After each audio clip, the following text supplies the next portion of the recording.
بسم اللہ الرحمن الرحیم۔ دعا اور بد دعا۔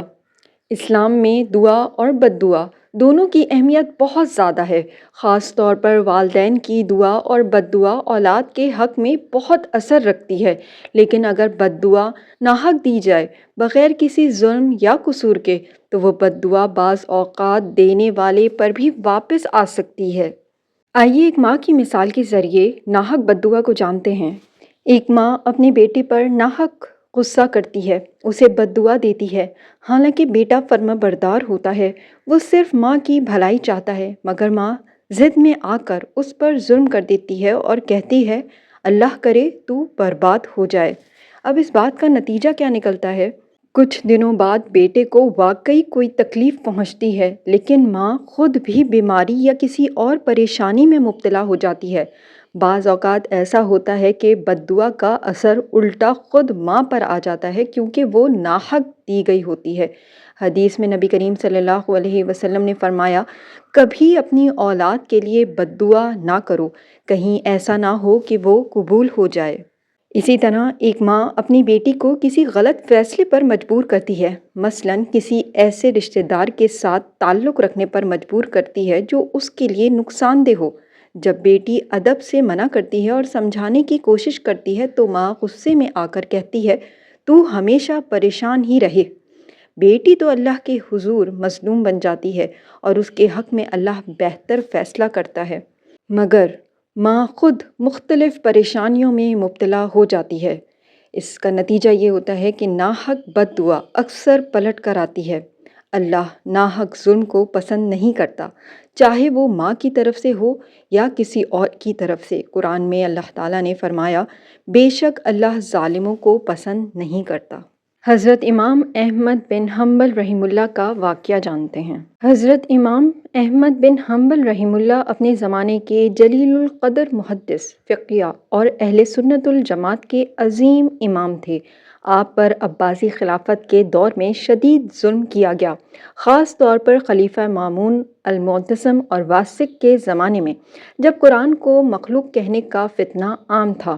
امام احمد بن حنبل نے اس گمراہ عقیدے کو قبول کرنے سے انکار کر دیا، جس کے نتیجے میں انہیں قید و بند کی صعوبتیں جھیلنی پڑیں اور سخت ترین کوڑے مارے گئے۔ واقعے کی تفصیل یہ ہے کہ جب خلیفہ المعتصم باللہ نے امام احمد بن حنبل کو قید کروایا اور انہیں سرِ عام کوڑے لگوائے تو ان پر بے حد ظلم کیا گیا۔ ان پر اتنے کوڑے برسائے گئے کہ گوشت ہڈیوں سے الگ ہونے لگا۔ یہ ظلم کئی دن جاری رہا، مگر امام احمد نے صبر کا دامن نہ چھوڑا اور ظالم کے خلاف کوئی بد دعا نہ کی۔ لیکن وہ تمام لوگ جو اس ظلم میں شریک تھے، ان پر اللہ کی پکڑ ضرور آئی۔ خلیفہ المعتصم امام احمد پر بے پناہ ظلم کرنے والا خلیفہ المعتصم نہایت عبرت ناک انجام سے دوچار ہوا۔ اسے شدید بیماری لاحق ہوئی اور وہ انتہائی تکلیف دہ موت مرا۔ دوسرا احمد بن ابی داؤد، یہ وہ شخص تھا جو امام احمد کے خلاف فتوے دیتا اور خلیفہ کو آپ کو اذیت دینے پر اکساتا تھا۔ اس پر اللہ کا ایسا عذاب نازل ہوا کہ وہ فالج زدہ ہو گیا، اس کا سارا مال برباد ہو گیا، یہاں تک کہ لوگ اس سے نفرت کرنے لگے۔ دیگر جلاد اور ظالم حکومتی افراد جو امام احمد کو کوڑے مارتے تھے، ان میں سے اکثر عبرتناک انجام کو پہنچے۔ کچھ پاگل ہو گئے، کچھ مفلسی میں مر گئے۔ امام احمد کی صبر پر ثابت قدمی اور اللہ کا انصاف دیکھیں آپ کہ امام احمد نے براہ راست بد دعا نہیں کی، مگر اللہ نے ان مظالم کا بدلہ خود لے لیا۔ جب بعد میں خلیفہ متوکل برسر اقتدار آیا تو اس نے امام احمد سے معافی مانگی، ان کا اعزاز بحال کیا اور ان کے دشمنوں کو سزا دی۔ جانتے ہیں کہ بد دعا کیا ہے؟ بد دعا کا مطلب ہے کہ کسی کے لیے برائی یا نقصان کی دعا کرنا۔ یہ دعا کسی کے خلاف غصے، ناراضی یا تکلیف کی حالت میں کی جاتی ہے، جس میں انسان اللہ سے کسی دوسرے فرد کے لیے نقصان، پریشانی یا عذاب کی درخواست کرتا ہے۔ بد دعا نہ دیں، ایسا کیوں کہا جاتا ہے؟ اسلام میں دعا کی طاقت بہت زیادہ ہے اور اسی طرح بد دعا کا بھی اثر ہوتا ہے۔ بد دعا ایک ایسی چیز ہے جو اگر حق پر ہو تو فوراً قبول ہو سکتی ہے اور اگر ناحق ہو تو بعض اوقات پلٹ کر بد دعا دینے والے پر ہی آ جاتی ہے۔ اسی لیے نبی کریم صلی اللہ علیہ وسلم نے ہمیں بد دعا سے بچنے کی تاکید کی ہے۔ بد دعا دینے سے منع کرنے کی بنیادی وجوہات یہ ہیں کہ بد دعا کبھی بھی بلا وجہ نہ دیں کیونکہ وہ قبول ہو سکتی ہے۔ نبی کریم صلی اللہ علیہ وسلم نے فرمایا، اپنی جانوں پر، اپنی اولاد پر اور اپنے مال پر بد دعا نہ کرو، کہیں ایسا نہ ہو کہ وہ قبول ہو جائے۔ بعض اوقات انسان غصے یا جذبات میں آ کر بد دعا دے دیتا ہے، لیکن وہ بد دعا قبول ہو جاتی ہے اور نقصان ہو جاتا ہے۔ والدین کو خاص طور پر اپنی اولاد کے لیے بد دعا دینے سے منع کیا گیا ہے کیونکہ ان کی بد دعا کا اثر بہت زیادہ ہوتا ہے۔ دوسری وجہ، بد دعا ناحق ہونے پر الٹا پلٹ سکتی ہے۔ اگر کسی نے ناحق بد دعا دی اور سامنے والا شخص واقعی بے قصور تھا تو اللہ ظالم سے انتقام لیتا ہے اور بد دعا دینے والے پر ہی آ جاتی ہے۔ قرآن میں اللہ تعالیٰ فرماتا ہے، تم پر جو مصیبت آتی ہے وہ تمہارے اپنے ہاتھوں کی کمائی کا نتیجہ ہے اور وہ بہت سے گناہوں کو معاف کر دیتا ہے۔ مثال کے طور پہ ایک ماں بلا وجہ بیٹے یا بیٹی کو بد دعا دے حالانکہ وہ فرما بردار ہیں تو بعد میں خود بھی ماں پریشانیوں میں مبتلا ہو سکتی ہے۔ تیسری وجہ یہ ہے کہ اللہ ظلم کرنے والوں کو پسند نہیں کرتا۔ بد دعا کا غلط استعمال بعض اوقات ظلم بن سکتا ہے۔ کسی کے حق میں ناحق بد دعا دینا دراصل اس پر ظلم کرنا ہے اور اللہ ظالم کو پسند نہیں کرتا۔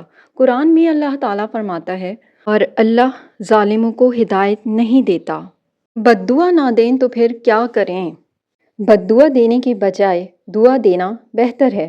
اسلام میں ہمیں بد دعا کے بجائے دعا دینے کی تعلیم دی گئی ہے کیونکہ دعا سے بہتری آتی ہے جبکہ بد دعا صرف نقصان پہنچاتی ہے۔ نبی کریم صلی اللہ علیہ وآلہ وسلم نے فرمایا، جو شخص دوسروں کے لیے بھلائی کی دعا کرتا ہے اللہ اس کے لیے بھی وہی بھلائی مقدر فرما دیتا ہے۔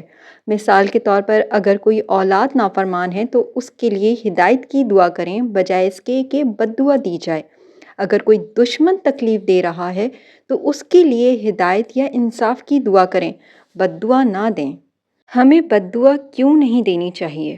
بد دعا اگر قبول ہو جائے تو کسی کی زندگی برباد ہو سکتی ہے۔ ناحق بد دعا دینے والے پر پلٹ سکتی ہے۔